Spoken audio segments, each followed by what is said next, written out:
एक आदमी अचानक किसी अजीब जगह पर जागता है, कंफ्यूज और डर में सोचता है, मैं कौन हूं? क्या मैं मर चुका हूं? तभी उसे एक औरत की आवाज सुनाई देती है। वो किसी एंसेस्टर से कह रही होती है, मेरे और मेरे बच्चे पर रहम करो, मुझे बच्चे को जन्म देने दो।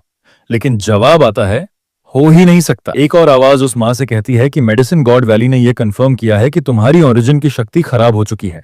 तुम जन्म से ही बहुत कम टैलेंट वाली रही हो और तुम्हारे पेट में पल रहा बच्चा भी एक ऑर्डिनरी फाउंडेशन वाला है। वो आवाज ये तक कहती है कि अगर लुओ क्लैन ऐसा बच्चा पैदा करेगा तो बाकी क्लैन्स उस पर हंसेंगे। अब हमारा हीरो ये सब सुनकर शॉक में है। सोचता है, ये कौन लोग हैं और जन्मजात कमजोरी वाला बच्चा है कौन? और तभी उसे सच्चाई का एहसास होता है, वो खुद उस औरत के पेट में पल रहा बच्चा है। वो रियलाइज करता है कि वो किसी फैंटेसी वर्ल्ड में अनबॉर्न बेबी के रूप में आ गया है। वो अपनी मां को देखता है और समझता है कि एल्डर जोंगझोउ उसे छोड़ देने की बात कर रहा है। वो सोचता है कि यह दुनिया कितनी क्रूएल है, जहां कमजोरों को जन्म से पहले ही मार दिया जाता है। अब उसकी मां झान त्यान से पूछती है कि क्या वो इस फैसले से सच में सहमत हैं? झान त्यान चिल्लाते हुए कहता है, एक ऐसा बच्चा जिसकी रूट बोन्स डैमेज्ड हैं, वो लुओ क्लैन के रिसोर्सेज और लक को कैसे शेयर कर सकता है, जबकि यूनर का बच्चा एक सेलेस्टियल बॉडी है। मां गुस्से में जवाब देती है, तुम भूल रहे हो झान त्यान, तुम्हें जब चोट लगी थी और तुम बेहोश थे, तब मैंने अपनी ट्रू एनर्जी तुम्हें दी थी ताकि तुम्हारी जान बच सके, और उसी वजह से मेरे बच्चे की रूट बोन्स डैमेज हुई। झान त्यान ठंडी आवाज में कहता है, फिर तुम्हारे पास दो ही ऑप्शन हैं, लुओ क्लैन छोड़ दो या अपने बच्चे को छोड़ दो। यह बात सुन मां दुविधा में पड़ जाती है। पेट के अंदर से वो बच्चा यानी हमारा हीरो सोचता है, कैसा इंसान होगा जो एक मां को ऐसी मजबूरी में डाले। वो घबराहट में अपनी मां के फैसले का इंतजार करता है। फिर उसकी मां, जिसका नाम जियांग सिक्सिन बताया जाता है, अपने फैसले का ऐलान करती है। वो कहती है, मैं लुओ क्लैन छोड़ रही हूं। एल्डर्स और जान त्यान दोनों हैरान रह जाते हैं। जियांग सिक्सिन बोलती है, आज से मेरा और मेरे बच्चे का लुओ क्लैन से कोई रिश्ता नहीं रहा, चाहे हम जिएं या मरें, और वहां से जाने लगती है। अंदर का बच्चा यानी जियांग वांग अपनी मां से मन ही मन वादा करता है, मैं भले ही कमजोर हूं, मेरी रूट बोन्स डैमेज्ड हैं, लेकिन मैं मेहनत करूंगा, कल्टिवेट करूंगा, और हम दोनों अपनी इज्जत वापस पाएंगे। जैसे ही वो ये संकल्प लेता है, उसके सामने एक इलेक्ट्रॉनिक वॉइस सिस्टम प्रकट होता है, लेट ब्लूमर सिस्टम एक्टिवेटेड। वो इस सिस्टम को देखकर हैरान हो जाता है, लेकिन फिर उस सिस्टम का नाम सुनकर गुस्से में चिल्लाता है, मैं अभी पैदा भी नहीं हुआ और मुझे लेट ब्लूमर बोल रहे हो? और आपकी जानकारी के लिए बता दूं, लेट ब्लूमर का मतलब है देर से सफल होने वाला व्यक्ति। सिस्टम बताता है कि इसका पूरा नाम है system of late blooming greatness. Hero सोचता है, मतलब ये सिस्टम मुझे अभी से मेहनत करवाना चाहता है। क्या ये सिस्टम 300 साल पहले ही नहीं आ गया? और जैसे ही वो सिस्टम को टच करता है, सिस्टम उसे उसका फ्यूचर दिखाता है। वो देखता है कि आने वाले सालों में वो और उसकी मां कल्टीवेशन नहीं कर पाएंगे, सब उसे नीचा दिखाएंगे और उसका सौतेला भाई दाव हासिल कर लेगा, जबकि वो अपनी मां की भीख मांगी पिल्स से जिंदा रहेगा। फिर सिस्टम उसे दिखाता है कि उसकी मां की डेथ के बाद ही वो दृढ़ निश्चय करता है कि वो अपनी डेस्टिनी को चेंज करके ही रहेगा। हीरो चिल्लाता है, बस करो, मैं ये डेस्टिनी नहीं मानता। वो जान जाता है कि सिस्टम वाकई 300 साल अर्ली आया है और इसी को अपना मौका मानता है। वो कहता है, अब मैं अपनी कहानी खुद लिखूंगा, मैं वो मिरेकल बनूंगा जो आसमान तक हिला दे। सिस्टम उसे पहला मिशन देता है, तुम पहली बार पेट में ही कल्टीवेट करके अपनी मां को हैरान कर दो। अगर तुम ऐसा कर पाए तो रिवॉर्ड आर्काइक सेक्रेड बॉडी से मिलन। वो दंग रह जाता है। सिस्टम समझाता है, ये बॉडी तुम्हें इनविंसिबल फिजिकल स्ट्रेंथ देगी जिससे तुम एंशिएंट एम्परर्स को चैलेंज कर सकोगे। वो खुश होता है, मतलब मैं अपने नसीब को सच में हरा सकता हूं। इतना अच्छा फ्यूचर देखकर वो गर्भ में रहते हुए फीटल ब्रीदिंग से स्पिरिचुअल एनर्जी सर्कुलेट करने लगता है। मां को पेट में अजीब हलचल महसूस होती है। वो हैरान होकर सोचती है, क्या मेरा बच्चा अभी से कल्टीवेट कर रहा है? तभी सिस्टम अनाउंस करता है, मिशन कंप्लीट, और आर्काइक सेक्रेड बॉडी की फ्यूजन शुरू हो जाती है। बाहर बिजली जैसी चमक फैल जाती है। तब हमें सिस्टम बताता है, एंशिएंट एम्परर्स इतना पावरफुल हैं कि उनके सामने 1000 हीरोज भी बस उनके पैरों की धूल हैं। तभी बच्चे की मां महसूस करती है कि उसके अंदर गोल्डन स्पिरिचुअल एसेंस बह रहा है, जिससे उसकी डैमेज्ड फाउंडेशन खुद रिपेयर हो रही है। वो हैरान होकर सोचती है, मेरे कमजोर कहे बच्चे से इतना बड़ा चमत्कार कैसे? सिस्टम अब कल्टीवेशन पाथ समझाता है। 3 लोअर रियलम्स, ब्लड ट्रांसफॉर्मेशन, केव हेवन और स्पिरिट मैनिफेस्टेशन। हर एक में 10 लेवल्स होते हैं। अगर कोई एडल्टहुड से पहले केव हेवन तक पहुंच जाए तो वो सुप्रीम जीनियस कहलाता है और जो एडल्टहुड से पहले स्पिरिट मैनिफेस्टेशन के पहले लेवल तक पहुंच जाए, वो जीनियस का भी जीनियस होता है। वो कहलाता है डेस्टिनी का चोजन वन। अब सिस्टम बच्चे की नई स्टेटस दिखाता है। नेम जियांग वांग बॉडी, आर्काइक सेक्रेड बॉडी। वो ब्लड ट्रांसफॉर्मेशन के पहले लेवल से शुरू करता है और कुछ ही पलों में सेकंड, थर्ड और फोर्थ लेवल्स पार कर जाता है। जियांग वांग मुस्कुराकर कहता है, यही वो पल है जब मैं अपनी किस्मत को रीराइट करूंगा। दूसरी तरफ जियांग सिक्सिन एक बड़े मेंशन जैसे घर पर पहुंचती है। वो अंदर जाकर अपने बड़े भाई और भाभी को बताती है कि वो लौट आई है। उसे उसका बड़ा भाई और उनकी वाइफ रिसीव करते हैं। बड़ा भाई अपनी बहन से कहता है, हमने बहुत जगह मदद मांगी, लेकिन कोई भी लुओ क्लैन को नाराज नहीं करना चाहता। इसीलिए माता पिता हेवनली फॉर्च्यून इमोर्टल पैलेस गए हैं, जो टॉप सेक्टर्स में से एक है, और लुओ क्लैन से भी नहीं डरते। इसलिए माता पिता वहां जाकर immortal emperor of healing art को इनवाइट करेंगे। तो देखते हैं वो आकर तेरे बच्चे की मदद कर पाते हैं या नहीं। लेकिन भाभी की बातों में जहर झलकता है। वो ताने मारते हुए कहती है, लुओ क्लैन ने निकाल दिया, अब मदद मांगने वापस आ गई हो। वो सरकास्टिक टोन में उसे देखती है, जैसे कहना चाहती हो, लुओ क्लैन ने तुम्हें मो क्लैन के मैरिज अलायंस के रिसोर्सेज लेने भी नहीं दिए और अब तुम फेक प्राइड लेकर स्क्रैप्स मांगने आई हो।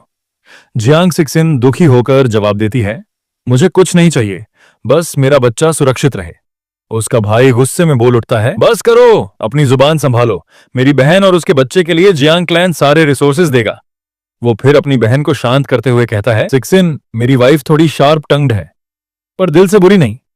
जियांग सिक्सिन हल्की मुस्कान के साथ कहती है, मुझे फर्क नहीं पड़ता, मैं जानती हूं वो कैसी हैं। उसी वक्त उसके पेट में पल रहा बच्चा जियांग वांग अंदर से सोचता है, मुझे लगा मां को यहां इंसल्ट किया जाएगा, लेकिन यहां तो असली वार्मथ और फैमिली वाला प्यार है।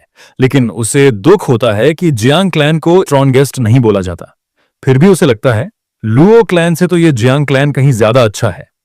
लेकिन उसकी सोच अधूरी ही रहती है, क्योंकि तभी उसकी मां के पेरेंट्स वापस आते हैं।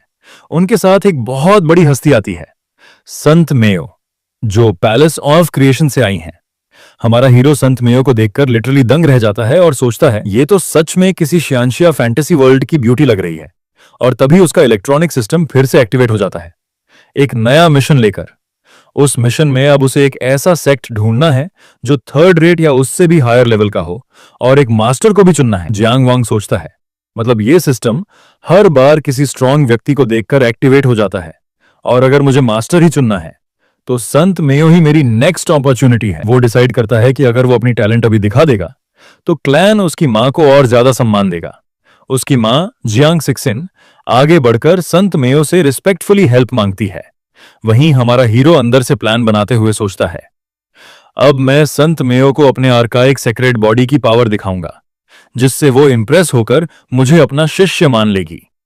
संत मेयो सबको बाहर भेज देती हैं, तुम सब बाहर वेट करो, मैं खुद बच्चे को एग्जामिन करूंगी।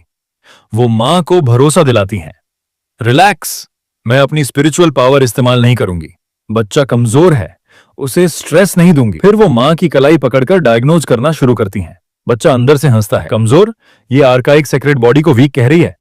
जैसे ही संत मेयो उसकी पल्स चेक करती हैं, उनका चेहरा बदल जाता है। वो एक टेरिफाइंग ऑरा महसूस करती हैं, जो प्राइमोर्डियल एरा से आती लगती है। मां घबराकर पूछती है, क्या हुआ संत मेयो? संत हैरान होकर कहती हैं, क्या इस बच्चे को सच में कमजोर बच्चों का लेबल दिया गया था? मां जवाब देती है, हाँ, लुओ क्लैन के हीलर्स ने यही कहा था। संत मेयो गंभीर होकर बोलती हैं, तो मैं खुद देखती हूं कि इस बच्चे की असली क्षमता कितनी गहरी है। वो अपनी स्पिरिचुअल पावर इस्तेमाल कर उसे ऑब्जर्व करने लगती हैं। अंदर से बच्चा सोचता है, लगता है फ्यूचर मास्टर अब भी सेटिस्फाइड नहीं। ठीक है, अब पूरी पावर दिखाता हूं। वो अपने आर्काइक सेक्रेड बॉडी को पूरी तरह एक्टिवेट कर देता है। संत की आंखें चमक उठती हैं। वो कहती हैं, ये छोटा सा बच्चा अब तक हार नहीं मान रहा। क्या अद्भुत फाइटिंग स्पिरिट है। अगर मैं यहां संयोग से ना आती तो दुनिया एक पियरलेस जीनियस खो देती। मां स्टन है, वो समझ नहीं पा रही कि संत क्या कह रही हैं। संत कहती हैं, मैं अपनी स्पेशल ट्रेजर का इस्तेमाल करूंगी, जो हर चीज की सच्चाई दिखाता है। मां ग्रेटिट्यूड से कहती है, धन्यवाद रेस्पेक्टेड सन। जब संत और मां हॉल से बाहर आती हैं, बाहर पूरे क्लैन में एंजाइटी छा जाती है। सब सोच रहे हैं कि इतनी जल्दी बाहर आ गई, मतलब बच्चा शायद बच नहीं पाया। लेकिन संत मेयो सबको रोकती हैं, अपनी इमेजिनेशन पर काबू रखो। यह बच्चा न केवल ठीक है, बल्कि इसमें अनपैरेलल्ड टैलेंट है। किसी को भी इस बात पर बिलीव नहीं होता। संत मेयो गर्व से कहती हैं, मुझे खुशी है कि मैं यहां आई, नहीं तो मैं इस डिवाइन मैटर को मिस कर देती। अपने हाथ से एक आईना हवा में उछालती हैं। दादा डिसबिलीफ में कहते हैं, ये कैसे पॉसिबल है? हमें तो बताया गया था कि बच्चे में कोई टैलेंट नहीं। संत मुस्कुराते हुए कहती हैं, वो सब किसी मूर्ख हीलर की बातें थीं। वो अपनी ट्रेजर से एक विजन दिखाती हैं। आकाश में 9 सुनहरे गोल्डन ड्रैगन्स एक विशाल ब्रॉन्ज कॉफिन को खींच रहे हैं। यह देखकर पूरा क्लैन सदमे में है। संत समझाती हैं, इनमें से सिर्फ एक सोवरेन ड्रैगन भी पूरे जियांग क्लैन को एक उंगली से मिटा सकता है। फिर वो आईना उस कॉफिन में एक लड़के को लेटा हुआ दिखाती हैं, जो मां जियांग सिक्सिन से हूबहू मिलता जुलता है। संत धीरे से कहती हैं, आर्काइक सेक्रेट बॉडी वाला लड़का जियांग क्लैन में पैदा हुआ है। एक हेवनली एम्परर इस दुनिया में आने वाला है। दादा दादी खुशियों से भर उठते हैं। दादी तो आंसू में कहती हैं, हेवन ने हमारे क्लैन पर रहम किया है। मां अपने पेट पर हाथ रखकर गर्व से मुस्कुराती है, तुमने सच में मुझे सम्मान दिलाया मेरे बच्चे। संत अब जियांग सिक्सिन की तरफ मुड़ती हैं और कहती हैं, फॉर्मेलिटीज की जरूरत नहीं, मैं सीधे मुद्दे पर आती हूं। मैं चाहती हूं कि तुम्हारा बच्चा पैलेस ऑफ इटर्नल क्रिएशन में मेरा डिसाइपल बने। वो वादा करती हैं, मैं खुद उसकी ग्रोथ और ट्रेनिंग की देखभाल करूंगी जब तक वो दुनिया का सबसे ताकतवर इंसान न बन जाए। पूरा क्लैन स्टन है, क्योंकि ये ऑफर हेड डिसाइपल की सीट के लिए है, जिसके लिए बड़े बड़े इंपीरियल हेयर्स भी मरने मारने को तैयार रहते हैं। वहीं पेट के अंदर बैठा जियांग वांग सोचता है, पैलेस ऑफ क्रिएशन, ये तो फर्स्ट रेट सेक्ट है। सिस्टम ने तो बस थर्ड रेट सेक्ट मांगी थी, मतलब रिवॉर्ड तो बहुत खतरनाक होगा। मां झुककर रिस्पेक्टफुली ऑफर करती है, हम जियांग क्लैन इस कृपा के लिए सदा आभारी रहेंगे। वो सोचती है, दुनिया सच में एक दिन में पलट गई। मेरे बच्चे, क्या तुम इस संत के डिसाइपल बनना चाहते हो? संत मुस्कुराकर सोचती हैं, अच्छा हुआ मैंने दया दिखाई और यहां आई, नहीं तो मैं इस टेरिफाइंग पावर वाले बच्चे को खो देती। उसी वक्त जियांग वांग का सिस्टम फिर एक्टिवेट होता है। उसे उसकी ओरिजिनल ट्रैजिक डेस्टिनी की झलक दिखाता है और फिर अनाउंस करता है, मिशन कंप्लीट हुआ। जियांग वांग अंदर ही अंदर खुश होकर सोचता है, पैलेस ऑफ क्रिएशन तो पीक पावर है, अब रिवॉर्ड मिलेगा। सिस्टम अनाउंस करता है, reward the supreme cultivation technique, heaven devouring demonic art. Jiang Wang shock में सोचता है, यह तो लेजेंडरी टेक्निक है। सिस्टम बताता है, यह आर्ट हेवन और अर्थ की स्पिरिचुअल एनर्जी को एब्जॉर्ब करती है, एक कल्टिवेशन वॉर्टेक्स बनाती है, हीलिंग और इमेंस सप्रेसिव पावर दोनों देती है। बच्चा सोचता है, मुझे अब वक्त बर्बाद नहीं करना चाहिए, यही मौका है। वो वहीं अपनी मां के गर्भ में कल्टिवेट शुरू कर देता है। गोल्डन स्पिरिचुअल एनर्जी पूरे हॉल में घूम जाती है। मां और पूरा क्लैन दंग रह जाता है। उसका चाचा और चाची डिसबिलीफ में हैं। चाचा खुशी से कहता है, वो अभी पैदा भी नहीं हुआ और कल्टिवेशन शुरू कर दी। दादा गर्व से कहता है, हेवन ने सच में हमारे क्लैन पर कृपा की है। संत मेयो मन ही मन मुस्कुराती हैं और सोचती हैं, अब मेरे पास एक ऐसा डिसाइपल है जिसके पास आर्काइक सेक्रेट बॉडी है। इमोर्टल पैलेस के 100 ईयर टूर्नामेंट में अब कोई मेरे क्लैन को कमजोर नहीं कहेगा। वो घोषणा करती हैं, हर नए डिसाइपल को एक मीटिंग गिफ्ट दिया जाता है, तो बतौर मास्टर मैं उसे एक ट्रेजर दूंगी और वो अपनी स्पिरिचुअल ताकत से वो ट्रेजर उसकी मां के पास भेजती हैं। पेट के अंदर जियांग वांग कॉन्फिडेंट में कहता है, मेरे पास सेक्रेट बॉडी और हेवन डिवोरिंग डेमोन टेक्निक दोनों हैं। ये ट्रेजर तो मुझे खुद अपना मालिक मान लेगा। अगर ये वीडियो आपको पसंद आई है तो इसे जरूर हाइप करें। इसी के साथ यह पार्ट यहीं खत्म हो जाता है। अगर इसका अगला पार्ट जल्दी चाहिए तो लाइक करें, शेयर करें और नेक्स्ट पार्ट करके कमेंट करें और इस वीडियो को हाइप जरूर करें।